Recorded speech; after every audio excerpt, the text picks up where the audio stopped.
Hey y'all, today's episode of Findut is an analysis video of an auto ancillary company. Auto ancillary माने automotive industries के लिए supporting industries है वो. क्या ये कोई मल्टी बैगर स्टॉक है? Well, to give this answer, I'll give you some statistics of the returns जो इस स्टॉक ने दिए हैं पिछले 3 साल में. 2020 के कोविड लो से स्टॉक ने आज तक 502% रिटर्न्स दिए हैं और सिर्फ लास्ट ईयर की अगर हम बात करें तो इसके इन्वेस्टर्स को 102% रिटर्न्स मिले हैं भाई. तो आखिर ये स्टॉक कौन सा है ये जानने के लिए प्लीज वीडियो लास्ट तक देखिए. सो ये स्टॉक है फीम इंडस्ट्रीज लिमिटेड. जैसा मैंने पहले भी कहा था, फीम इंडस्ट्रीज एक ऑटो एंसिलरी कंपनी है and they are engage in the manufacturing of automotive lighting, rear view mirrors, signalling equipments and so on. Yamaha, Honda, Royal Enfield, Suzuki and so on जैसे इनके बहुत बड़े बड़े कस्टमर्स हैं.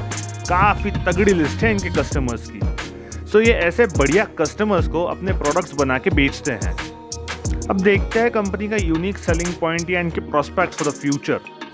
As long as there are two-wheelers being manufactured in India, फीम industries को तो business आता ही रहेगा. आज के ट्रैफिक में हमारे पास कार होते हुए भी हम कई बार टू व्हीलर यूज़ करना प्रेफर करते हैं और इसी वजह से टू व्हीलर्स की डिमांड मुझे तो नहीं लगता कि कभी कम होने वाली है.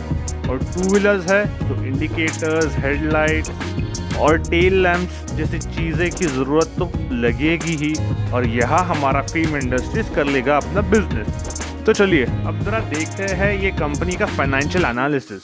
अगर हम कंपनी का रीसेंट ऑडिटेड फाइनेंशियल्स के बारे में बात करें तो फॉर फाइनेंशियल ईयर 21-22 कंपनी का रेवेन्यू था 1557 करोड़ और यही रेवेन्यू फिगर्स 2021 में ऑलमोस्ट 1207 करोड़ थे.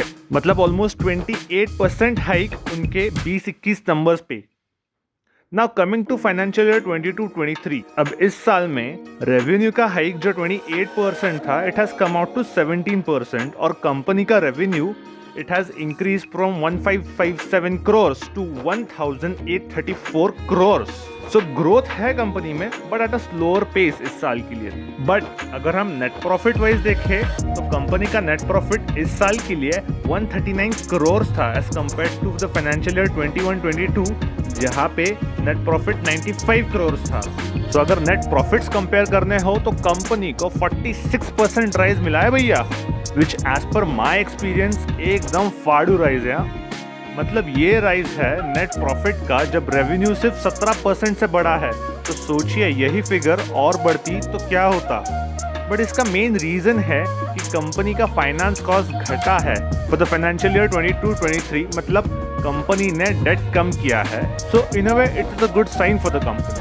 हाँ, इसमें कंसर्न सिर्फ इतना है कि कंपनी का डेप्रिसिएशन कॉस्ट बढ़ा है इस साल. मतलब कंपनी ने कुछ कैपेक्स एक्वायर किया है बट ये जो एक्विजिशन है वो किसी लोन से नहीं है बल्कि ओन फंड से है. सो कंपनी ने खुद का पैसा ये कैपेक्स एक्विजिशन में डाला है.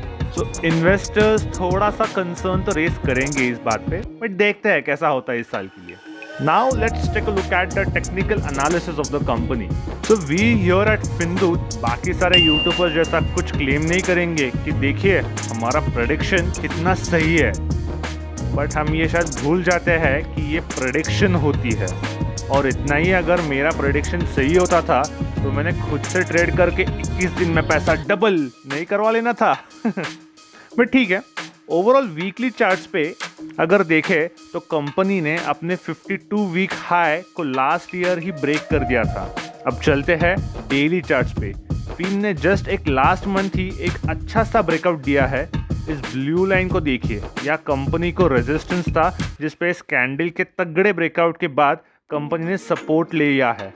अब देखना यही है हमें यहाँ से कि यहाँ पे रिवर्सल मिलता है या ये अपने निचले सपोर्ट को जाके आ जाता है. सो हमारा सजेशन ये रहेगा कि थोड़ा सा ये सपोर्ट को ये स्टॉक कैसा बिहेव करता है ये देख के आप अपना इन्वेस्टमेंट डिसीजन लीजिए और प्लीज़ आप खुद भी अपना रिसर्च कीजिए इस पे. बस तो फीम इंडस्ट्रीज़ के लिए तो इतना ही था आज. कुछ और एडवांसमेंट होते ही हम आपको ज़रूर बता देंगे. I have link to videos on the screen which we feel that you will like to watch. And yes, please don't forget to subscribe to our channel Findut for today, good bye and sayonara.